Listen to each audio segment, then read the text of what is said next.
Bonjour à tous. Alors aujourd'hui, une nouvelle vidéo pour vous expliquer les fractions. Alors vous allez m'aider à répondre à une question. La maîtresse est-elle gourmande? Alors voilà, pour le savoir, on va comparer des fractions. Alors regardez, je vous ai préparé des petites choses. Alors pour commencer, on va écrire la fraction qui est représentée par le nombre de carrés de chocolat. Alors regardez, ici, j'ai une barre de chocolat qui est constituée de 5 portions. Donc du coup, ma fraction, elle est sur 5. En cinquième. J'ai pris 3 carrés, donc du coup, la fraction de cette part-là est de 3 cinquièmes. J'ai également préparé ce morceau-là. Alors vous voyez, c'est la même unité, donc c'est toujours en cinquième. Et j'ai pris 5 carreaux, donc j'ai 5 cinquièmes de chocolat. Et j'ai également préparé cette part-là.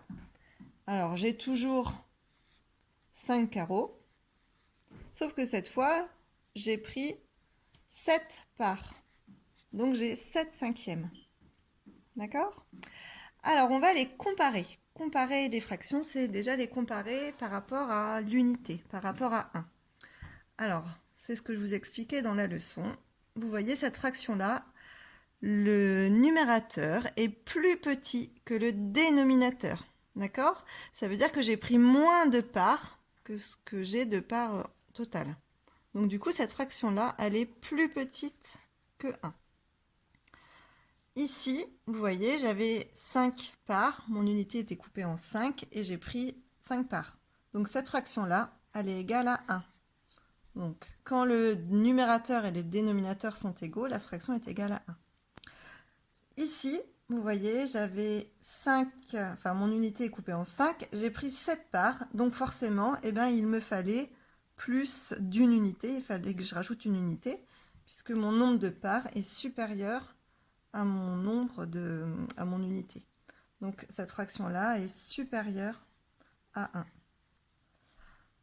Alors c'est ce qu'on disait dans la leçon. Donc quand le numérateur est plus grand, plus petit que le dénominateur, la fraction est plus petite que 1. Quand le numérateur et le dénominateur sont égaux, la fraction est égale à 1. Quand le numérateur est plus grand que le dénominateur, la fraction est supérieure à 1. Alors, je vous fais un autre petit exemple. Par exemple, si je vous mets, on va dire, 3 demi. Alors, imaginons que cette fois, mon unité est composée de 2 carreaux. D'accord?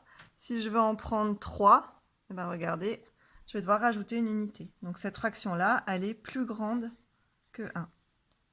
Si je vous mets la fraction 8, on va dire 8 neuvièmes, mon numérateur est plus petit que mon dénominateur, donc ma fraction est plus petite que 1. Et si je vous mets l'exemple de, on va dire, 7 septièmes, mes deux nombres sont égaux, donc du coup ma fraction est égale à 1. Voilà, alors regardez, si je choisis de manger cette part-là, est-ce que la maîtresse est gourmande? Oui, parce qu'elle aura pris plus d'une unité. Allez, je vous laisse. Maintenant, pour des raisons d'hygiène, comme j'ai touché le chocolat, je vais devoir le manger. Donc, je vous souhaite un bon goûter et je vous dis à bientôt.